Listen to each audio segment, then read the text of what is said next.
¿Qué tal? ¿Cómo está? Buenas noches. Soy Fernando del Rincón. Buen inicio de semana. Bienvenido a Conclusiones. Venezuela por dentro y Venezuela por fuera. Sí, de eso estaremos hablando el día de hoy. Desde toda perspectiva, tensión para los venezolanos. Los que aún viven en su país y los que han decidido emigrar huyendo de la crisis político-económica y social que azota el país. Venezuela por dentro nos lleva a la primera sublevación concreta de un grupo de militares de la Guardia Nacional Bolivariana que decidieron alzarse en contra del régimen de Nicolás Maduro para, según ellos mismos declararon, restablecer el hilo constitucional. Sin embargo, según el Ministerio de Defensa, los involucrados fueron detenidos y las armas recuperadas. También por dentro, mientras el presidente de la Asamblea Nacional, Juan Guaidó, continúa con los cabildos abiertos y convocando a una gran marcha para este próximo 23 de enero, el Tribunal Supremo de Justicia de Maduro declaró que la Asamblea Nacional no tiene junta directiva válida y todos sus actos son nulos por usurpación de autoridad. Y Venezuela por fuera, en Ecuador, un feminicidio cometido por un venezolano desató acciones xenófobas contra venezolanos en territorio ecuatoriano que buscan ayuda y apoyo como refugiados. De esto y más hablamos hoy, aquí en Conclusiones.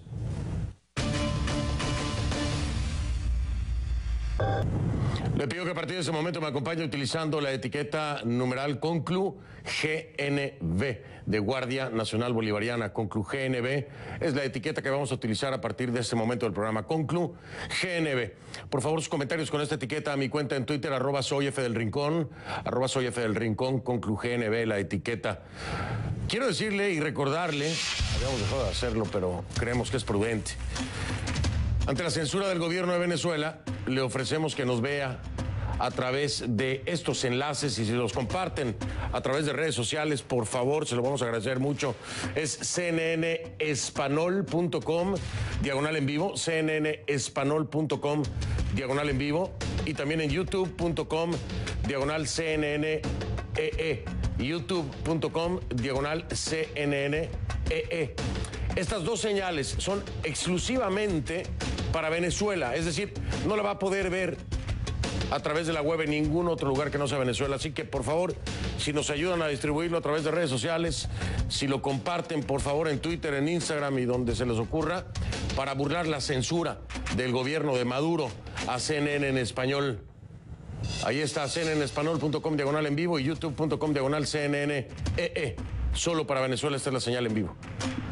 Y si es que Venezuela amaneció con un nuevo brote de insubordinación contra el régimen de Maduro. El intento de sedición llegó acompañado de gritos de libertad y de fuera Maduro. Todo en el mismo día en el que el país presenció también el inicio de una nueva crisis institucional. En contra de este régimen cual desconocemos completamente. Necesito el apoyo de ustedes, pueblo de Venezuela. Salgan a las calles. Aquí estamos nosotros, que ustedes querían. Esta madrugada, soldados que se identificaban como miembros de la Guardia Nacional se alzaron contra el gobierno de Nicolás Maduro. En las redes sociales comenzaron a circular videos en los que estos militares pedían el apoyo de los ciudadanos y desconocían la autoridad de Maduro. CNN no ha podido determinar de forma independiente la veracidad de esos videos. Sin embargo, desde el Ministerio de Defensa de Venezuela, pues se da una confirmación, porque dicen que los sublevados fueron capturados en la localidad de Cotiza, al oeste de Caracas. Y en este momento precisamente se encuentran a disposición de la inteligencia venezolana y el sistema de justicia militar. Esto fue confirmado por Diosdado Cabello, escuche. Fueron capturados y en este momento todos, absolutamente todos, están sometidos a la justicia venezolana. Importante lo que ellos han venido hablando, con quién se comunicaron, de acuerdo a sus teléfonos celulares. Todo eso es material de la investigación y allí están pues los teléfonos de las personas que ellos lograron comunicarse. Fueron detenidos en el sitio 25, más 2 que fueron detenidos en otro lugar. Hasta ahora que entramos a la reunión 27, eso puede seguir aumentando. Según la versión presentada por las autoridades venezolanas, los sublevados sometieron al comandante del puesto de coordinación policial de Macarao, al suroeste de Caracas. Luego se desplazaron en vehículos militares hasta la sede del destacamento de seguridad urbana del barrio de Petare. Allí robaron armas de guerra, secuestraron, bajo amenaza de muerte, a 2 oficiales y 2 guardias nacionales. Hasta que finalmente fueron detenidos en el sector San José de Cotiza, esto al oeste de Caracas, y precisamente en esa zona un grupo de opositores siguió el llamado de los sublevados y salieron a protestar. Se manifestaron en contra de Maduro, pero también se manifestaron para defender derechos básicos. Denunciaron la falta de comida, la escasez de medicamentos y las interrupciones en el suministro de agua. La Guardia Nacional Bolivariana reprimió entonces a los manifestantes con gases lacrimógenos. A esta hora, todas las unidades de las Fuerzas Armadas funcionan con normalidad, esto lo dice el gobierno venezolano, pero es una normalidad que la oposición no ve, ¿no? El presidente de la Asamblea Nacional, Juan Guaidó, escribió en Twitter que lo que sucedió es una muestra del sentimiento generalizado que impera dentro de las Fuerzas Armadas de Venezuela. Para conocer la situación actual y más detalles en Caracas está nuestro compañero Jorge Luis Pérez Valeri en vivo. Así que nos enlazamos inmediatamente con él. Buenas noches, Jorge Luis, te escucho con atención. Buenas noches, Fernando. Un gusto saludarte desde Caracas. Efectivamente, Caracas despertó en un ambiente de muchísima tensión por estos sucesos irregulares que se presentaron en el oeste de la ciudad y cierra, digamos, la jornada también con cierta tensión porque nuestro equipo de corresponsalía ha podido determinar que se mantenían a estas horas de la noche algunos focos de protesta en sectores también del oeste de Caracas, un poco manteniendo este reclamo que comenzamos a escuchar muy temprano en la mañana. Haciendo una cronología de los hechos, como lo mencionabas, en horas de la madrugada, entre 3 y 4 de la mañana, empiezan a circular en las redes sociales los videos de estos militares que se declaraban en alzamiento en contra del gobierno de Nicolás Maduro, que aseguraban desconocer al presidente Maduro como el comandante en jefe de las fuerzas militares en Venezuela. Y aunque estos videos no pudieron, digamos, corroborarse su autenticidad de manera independiente, ya sea por CNN o por otros organismos oficiales aquí en Venezuela, las personas sí llegaron a obtener a través de sus redes sociales esos mensajes y se hicieron eco de los llamados a salir a protestar. Por supuesto, la primera de las protestas se da en el sector aledaño a donde estaba este regimiento del Comando de la Guardia Nacional Bolivariana en el oeste de Caracas, en este sector San José de Cotiza. Allí los vecinos comenzaron a protestar muy temprano. Nuestro equipo de corresponsalía acudió al lugar, pudo evidenciar lo que ya estaba ocurriendo, un enfrentamiento muy duro entre los habitantes del sector y la Guardia Nacional Bolivariana que estaba resguardando este regimiento. Vamos a escuchar, Fernando, justamente lo que compartieron los vecinos con nosotros, lo que vieron durante la madrugada y las razones por las cuales ellos se mantienen protestando. Yo estoy protestando porque yo tengo mis nietos y no quiero que mis nietos vivan en una dictadura. Quiero que mis nietos sean libres como fui yo, porque yo soy una del 58, cuando tumbaron a Pérez Jiménez. Y Pérez Jiménez lo tumbaron por ser agresión con el pueblo. Y este hombre tiene que salir por eso, porque no quiere el pueblo venezolano, no quiere a su pueblo. Estamos aquí luchando por el hambre, la necesidad, falta de alimentos, de remedio, de tantas vainas. Todo caro, demasiado. ¿Qué fue lo que tú viste esta madrugada? Plomo, ¿sabes? Los guardias estaban alzados, salimos por ellos, por ellos, pero no sé, no se sabe todavía qué pasó, pero está la falla abajo. Fernando, y justamente durante el fin de semana, CNN en español realizó una entrevista en exclusiva al presidente de la Asamblea Nacional, al diputado Juan Guaidó. Apenas tiene un par de días en el cargo y pues está afrontando toda esta situación política, toda esta situación económica, y también le consultamos justamente sobre qué opinaba él sobre este llamado que está haciendo a los militares, si sus intenciones eran, por ejemplo, llamar a un golpe de Estado. Esto fue lo que nos contestaron. Cuando Juan Guaidó habla de acabar con el cese de la usurpación y ya hace este llamado a los militares, ¿está diciendo Juan Guaidó que, por ejemplo, se incurran los militares en un golpe de Estado, por ejemplo? Nosotros hemos hablado de amnistía y garantías para todos los que quieran restablecer el orden constitucional. Voy a poner un ejemplo puntual. Ese decreto de amnistía depende de los militares. Cuando nosotros entreguemos esa ley, ese decreto, en cada uno de los cuarteles, depende de sus hermanos en armas ejercerla. Y ahí estamos hablando de la construcción de capacidades. Son las Fuerzas Armadas en este momento los que deben ponerse del lado de la Constitución. ¿Y cómo debe proceder la Fuerza Armada? Bueno, este es el primer elemento, lo comentaba. O sea, no tienen que ni siquiera incurrir en un elemento u otro que tú mencionabas. No, tienen que liberar inicialmente a esos 159 o más de 159 militares activos que están presos, porque ya hay un decreto y una ley que está preparando la Asamblea Nacional también de garantías para todos los que decidan colaborar con el restablecimiento del orden y la Constitución en Venezuela. Reiterar que esa fase, esa ruta hacia el restablecimiento del orden democrático, asegura el Parlamento ahora dirigido por Juan Guaidó, tiene que pasar por 3 fases. Una es el cese de la usurpación del Ejecutivo, como lo ha decretado el Parlamento. Otra es instalar un gobierno de transición y posteriormente realizar elecciones. Una ruta que desestima el oficialismo, Fernando, una ruta que considera ilegal. Incluso ha tenido ya una reacción de parte del Tribunal Supremo de Justicia hoy, desestimando todas estas acciones y llamando además inconstitucionales las acciones que está emprendiendo el nuevo Parlamento. Fernando. Gracias, Jorge Luis. Jorge Luis Pérez Valeri nos informa desde Caracas. Vamos a hablar acerca de este tema de los militares, tan importante. Lo hemos escuchado desde un frente en el interior de Venezuela, desde otro en el exterior y, por supuesto, una de las fuerzas en las que se apoya cada vez que puede, Nicolás Maduro. Lo hablamos con invitada esta noche.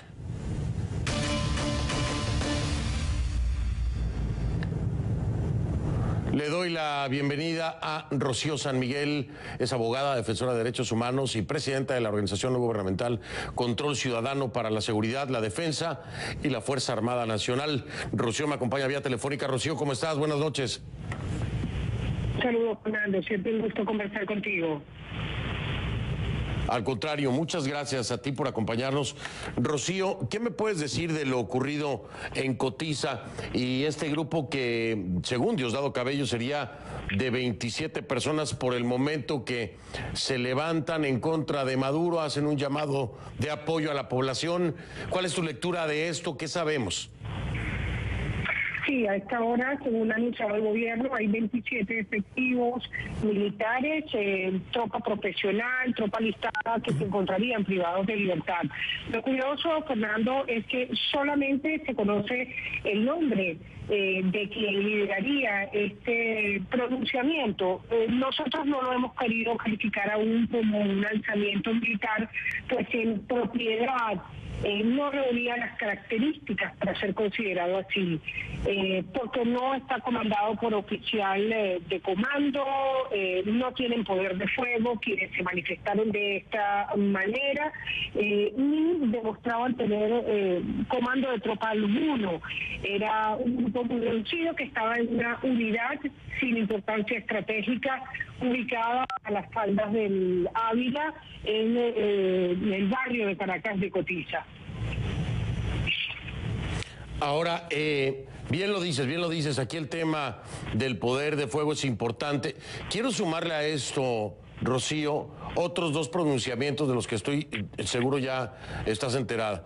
Te estoy hablando de militares en Perú, militares venezolanos en Perú, y hace pocos minutos de otro grupo de militares en la frontera colombo-venezolana, están en territorio colombiano.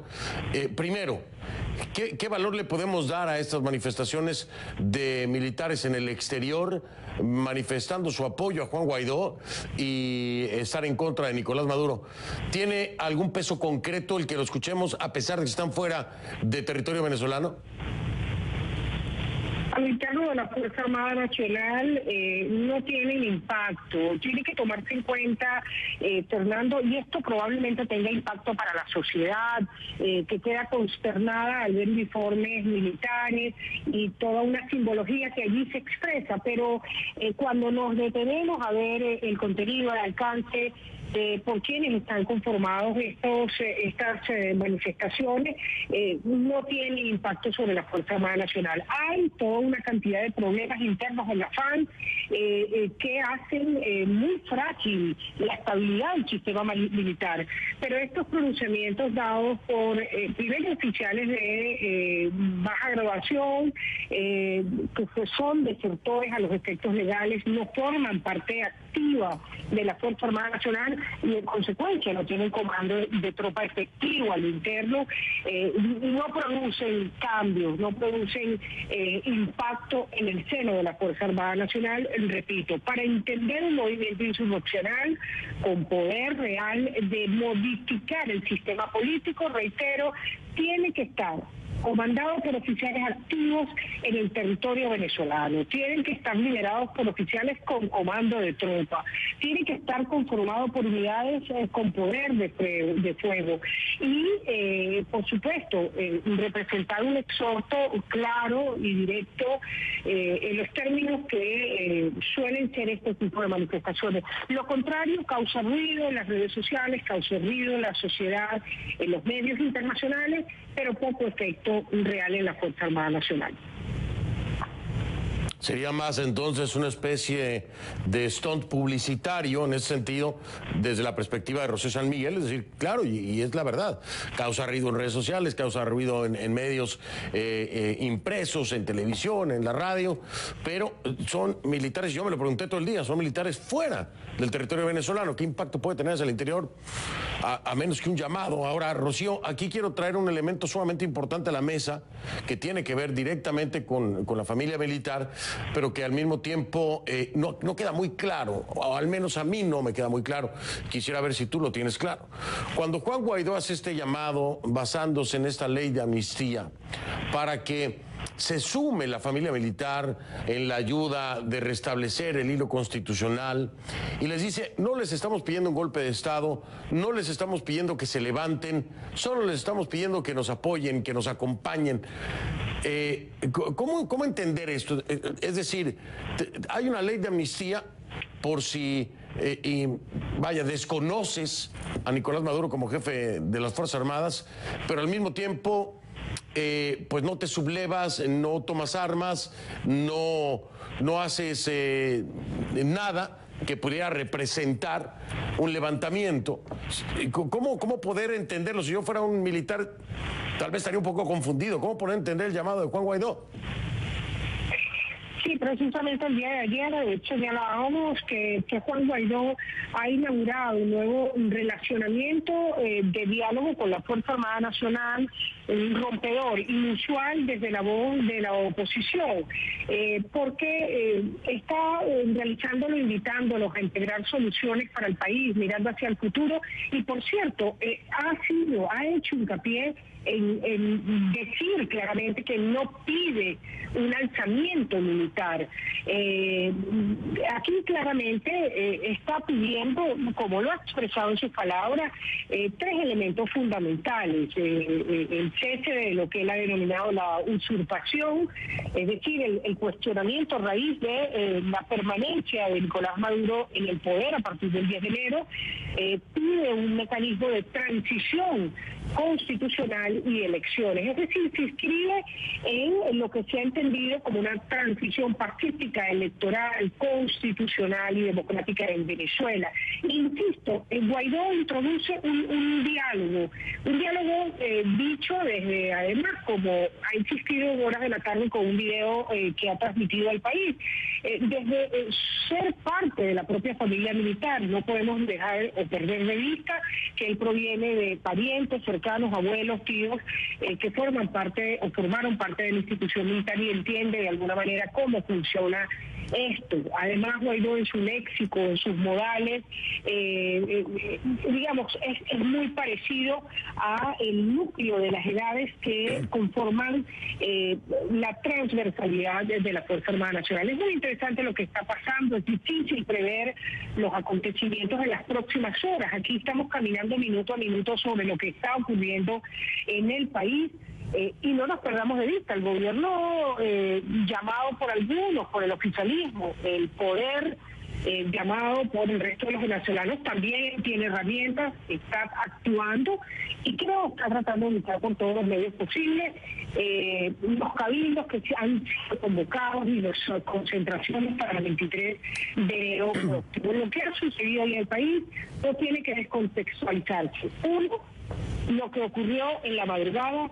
Dos, el pronunciamiento del Tribunal Supremo de Justicia.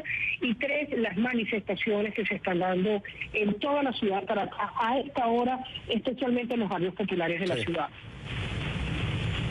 Sí, lo dice bien Rocío San Miguel. Hay informes de cacerolazos en algunas zonas de Caracas. Esto es importante y todos estos acontecimientos que ya enunciaba Rocío San Miguel. Rocío, millones de gracias por atenderme esta llamada telefónica. Estamos al pendiente.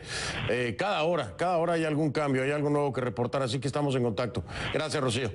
Es así. Un saludo. Gracias, era Rocío San Miguel. Voy a hacer una pausa, regreso, no hemos terminado, porque está esta crisis institucional ahora. Bueno, ¿cuál de todas, no? Se preguntará usted. Bueno, es que ahora el Poder Judicial anula a la directiva del Poder Legislativo, elegido democráticamente. Es decir, el Tribunal Supremo de Justicia de Maduro, allá en Venezuela, declara ilegítima a la Asamblea Nacional de Guaidó. De eso vamos a estar hablando. Y también algo demasiado aberrante. Xenofobia contra venezolanos en Ecuador.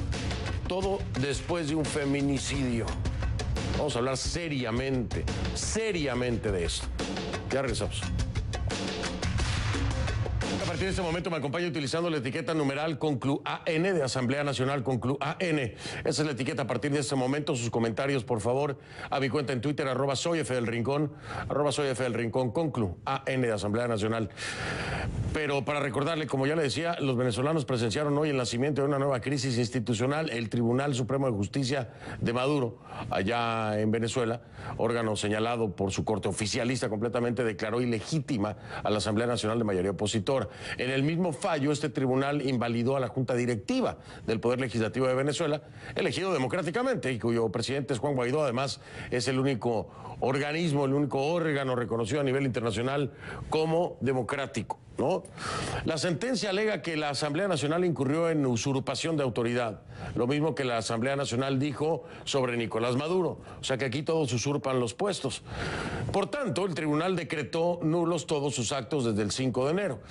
En ningún caso, dice el Tribunal Supremo, un parlamento puede asumir la acción de gobierno y la administración de la hacienda pública.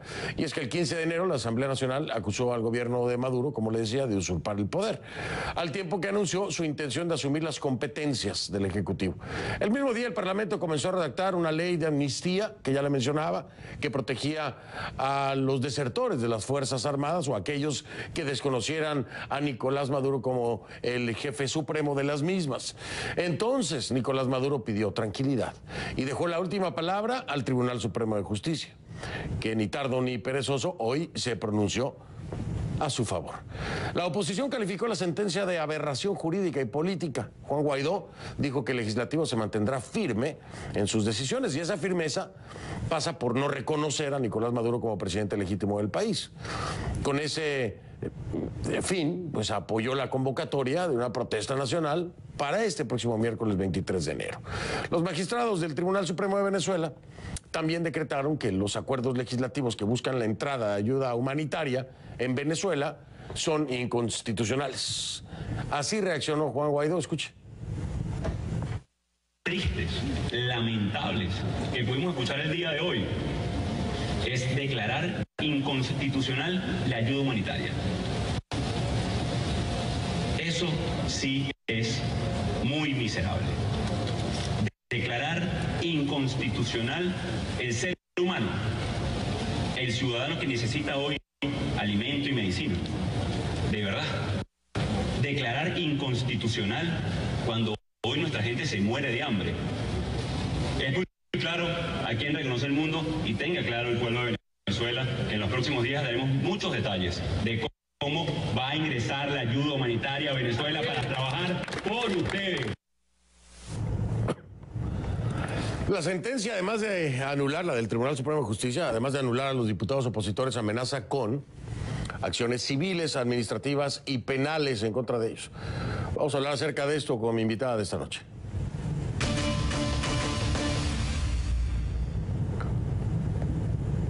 Le doy la bienvenida a Delsa Solórzano, diputada de la Asamblea Nacional y presidenta de la Comisión de Política Interior. Diputada, ¿cómo está? Buenas noches, bienvenida. Y de nuevo, como siempre, agradecida por tu profundo interés en nuestra Venezuela. Al contrario, gracias a ustedes por permitirme seguir tocando el tema. Cuando aparecen en este programa es que nosotros podemos seguir trabajando.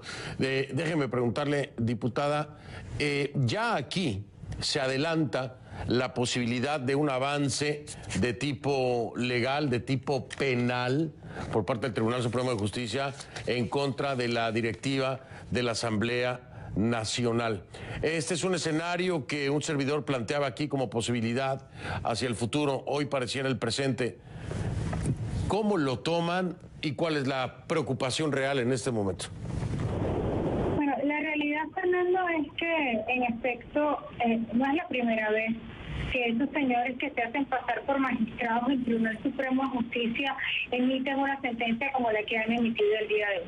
Cada vez que viene un cambio de directiva, ellos emiten una sentencia similar, desconociendo a los diputados que nosotros elegimos, los cuales, por cierto, conocemos con bastante tiempo de anticipación, porque obedecen a un pacto de gobernabilidad, a un acuerdo entre hombres y mujeres de palabra que hicimos apenas nosotros ganamos el Parlamento en el año 2015. Así que insisto en que cada vez que viene la renovación de la Junta Directiva, cosa que ocurre los 5 de enero de cada año, la dictadura, a través de lo que nosotros denominamos magistrados expresos, alguna vez tratamos contigo la forma de designación de esos señores, que eran parlamentarios que votaron por sí mismos para autonombrarse como magistrados, y nosotros nombramos unos nuevos magistrados conforme a derecho.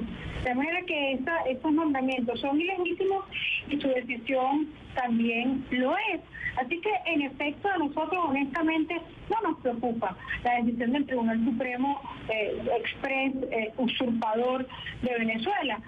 Nos preocupa sí ver la indolencia de unos venezolanos que dijeron hoy que era inconstitucional que ingrese ayuda humanitaria a nuestra nación, cuando todo el mundo sabe que los venezolanos están pasando hambre, que aquí no hay medicina, que aquí no hay comida, que aquí la situación y la crisis es cada vez peor, y hoy por fin tenemos la posibilidad de que el mundo envíe comida y medicina a Venezuela, y la dictadura dice que no, porque en efecto son no solamente indolentes, sino los únicos responsables de la crisis que nosotros estamos sufriendo hoy día.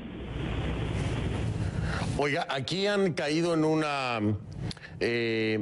yo no sé ni cómo llamarle, pero la Asamblea Nacional declara este vacío de poder, ¿no? Es la usurpación del poder por parte de Nicolás Maduro. Ahora, de parte del Tribunal Supremo de Justicia, declaran una usurpación de funciones por parte de la Asamblea Nacional. El caso es que aquí, depende a quién le pregunten, todos se están usurpando. Y la pregunta del millón, diputada Solórzano, y yo sé que la voy a poner aquí entre la espada y la pared, pero es la pregunta de muchos venezolanos. ¿Cuándo juramentan a Guaidó? ¿Cuándo toma posesión Guaidó? ¿Cuándo cumple con este requisito que no es solo un formalismo?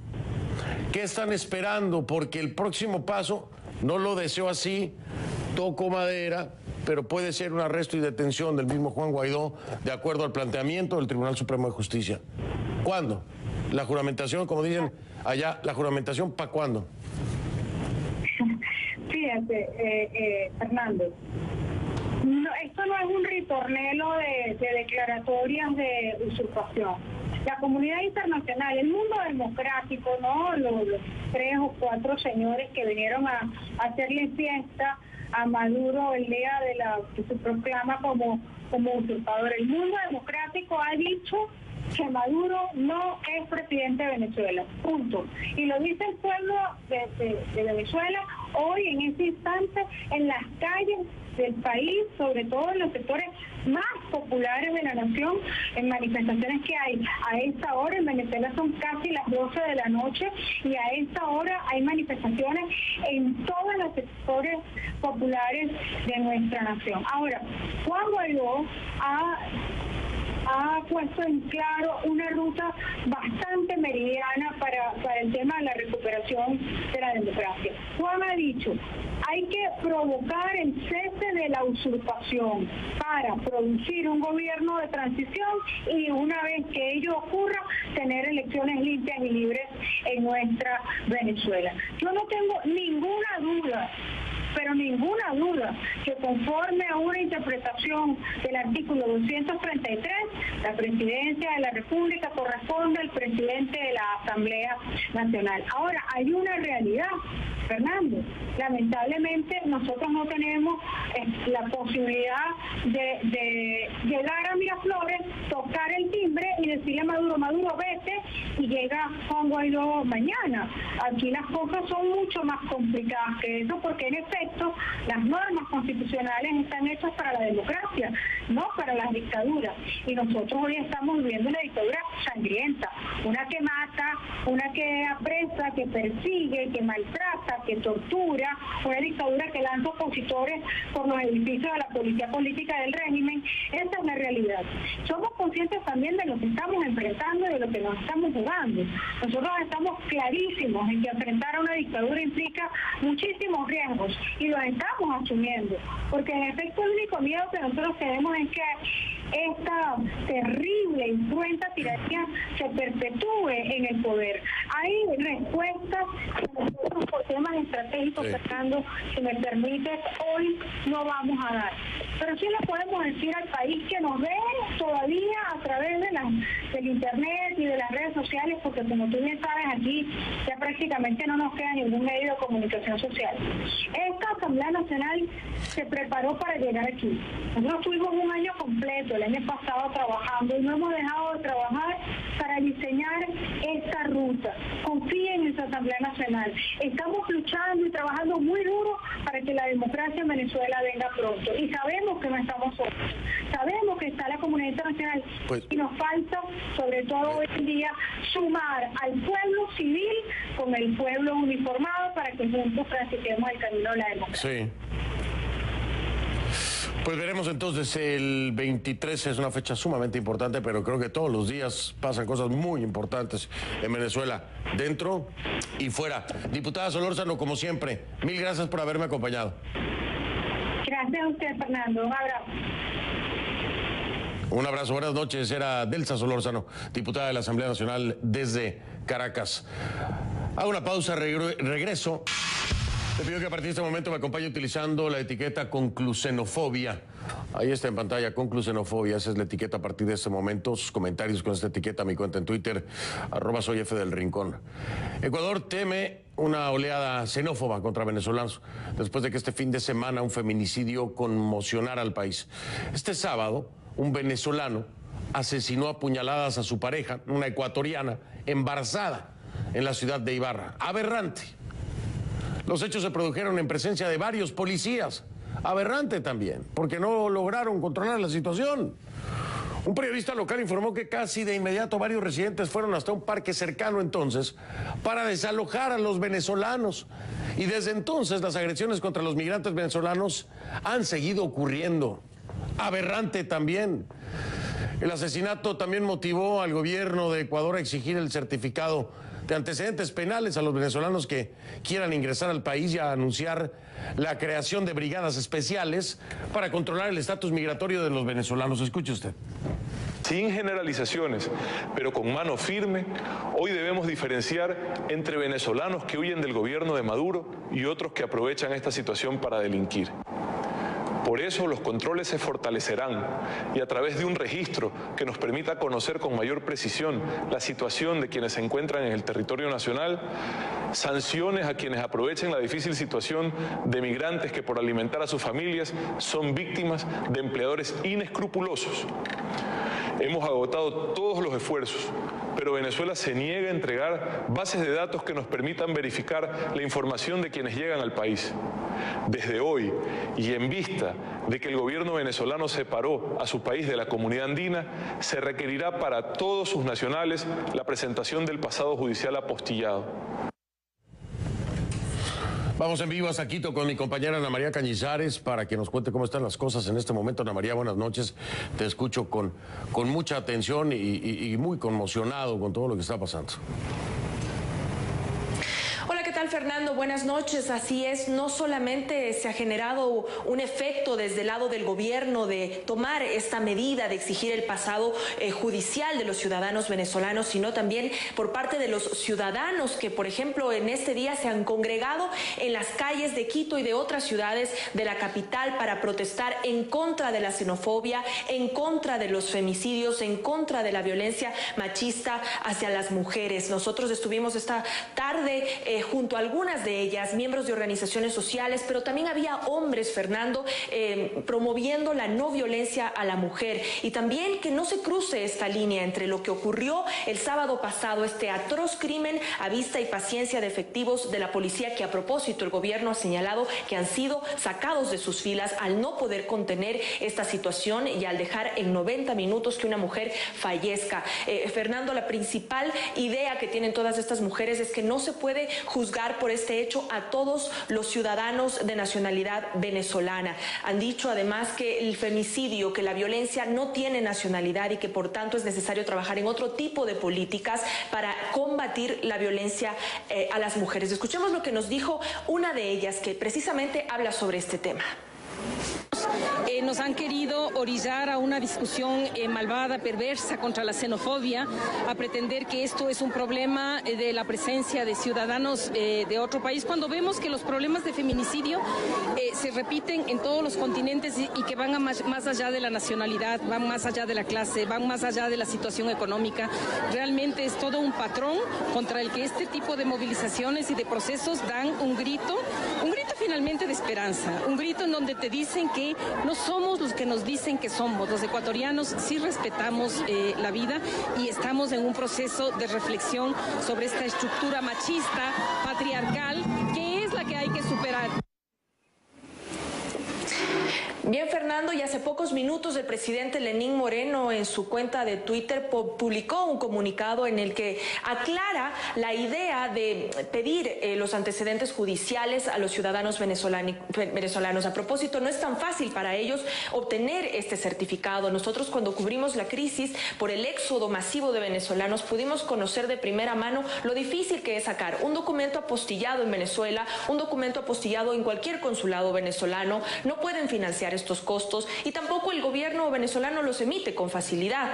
El presidente Lenín Moreno, a propósito de ello, ha aclarado que las brigadas que dijo que se crearán para poder controlar la situación después del crimen de esta mujer fue para controlar el estado en el que se encuentran los ciudadanos venezolanos viviendo en el Ecuador, controles laborales, evitar abusos hacia venezolanos. De alguna forma, lo que han señalado algunas personas en redes sociales, algunos políticos también, es que Lenín Moreno trata de poner paños fríos a la declaración del día de ayer cuando ha señalado la necesidad de exigir antecedentes judiciales. Sin embargo, ya hay un decreto que está en marcha y que por tanto desde el día de hoy se exigirá a los venezolanos este certificado de antecedentes. Fernando. Difícil, habría que repensar esto si ni siquiera pasaportes les entregan a muchos venezolanos. Ana María Cañizares, muchas gracias, buenas noches, estamos al pendiente. Buenas noches, Fernando, gracias. Gracias, saludos allá en Quito, en el Ecuador. Este es un crimen de género, no un crimen de nacionalidad. En México tenemos al Chapo y no todos somos narcos. Los nazis fueron malos y no todos los alemanes son así, ¿no? Señores, decimos que somos civilizados. Y esto que estamos viendo el día de hoy, lo que menos tiene es civilidad. ¿Por qué generalizamos? ¿O que todos somos buenos dependiendo del país y malos dependiendo del mismo? Hay mexicanos malos, venezolanos malos, ecuatorianos malos. estadounidenses malos. Y también hay buenos, y otros no tanto. Este es un crimen de género. Es un hombre que asesinó a su pareja embarazada. Entonces, ¿en Ecuador van a linchar también a todos los hombres? Reflexione. Porque hoy son los venezolanos. Mañana quién sabe quién pueda ser. Hago una pausa y regreso. Le doy la bienvenida a Eduardo Febres, presidente de la Fundación Venezolanos en el Exterior.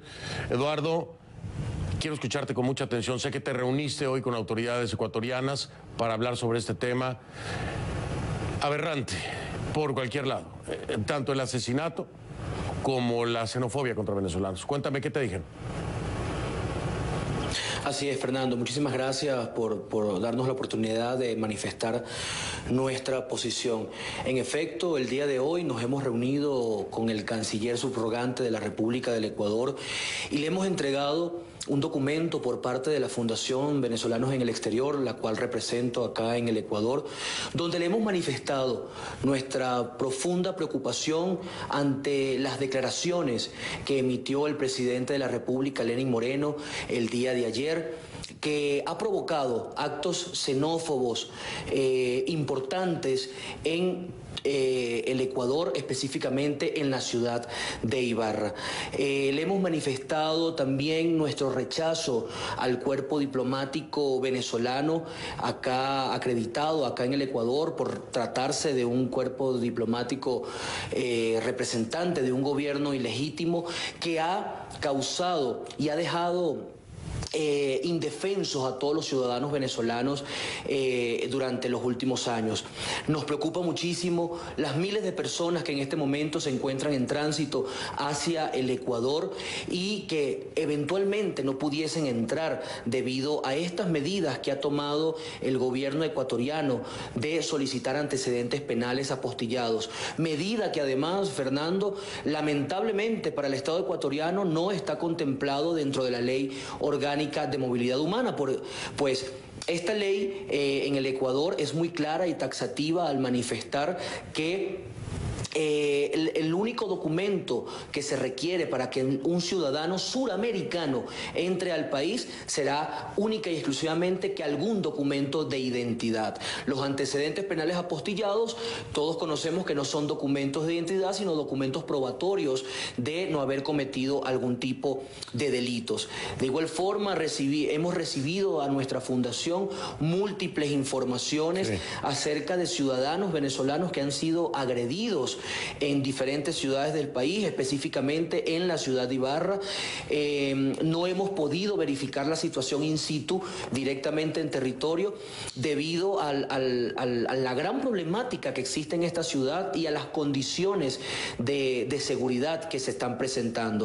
Le hemos manifestado también al canciller de la República nuestra preocupación respecto a la violación de las garantías constitucionales del Ecuador respecto a los ciudadanos venezolanos, a la violación de los derechos humanos, y los hemos invitado, los hemos exhortado a que se apeguen a la normativa legal vigente ecuatoriana. De igual forma, mantuvimos una reunión muy rápida con la ministra del Interior, María Paula Romo, donde nos informó que de manera oficial, al menos, no existían registros de ciudadanos venezolanos que hayan fallecido o que estén en condiciones en hospitales, estén heridos. Sin embargo, es importante conocer que ante las situaciones de violencia que se han vivido en el país, en el Ecuador, en las últimas horas, es difícil entender o es difícil creer de que no puedan haber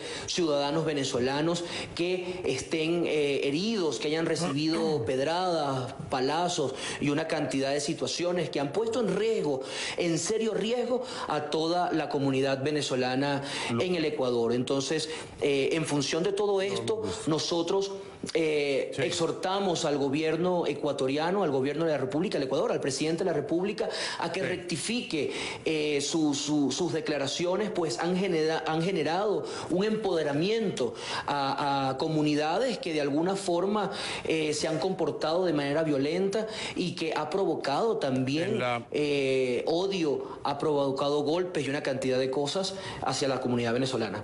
Sí, una reacción muy intensa y negativa.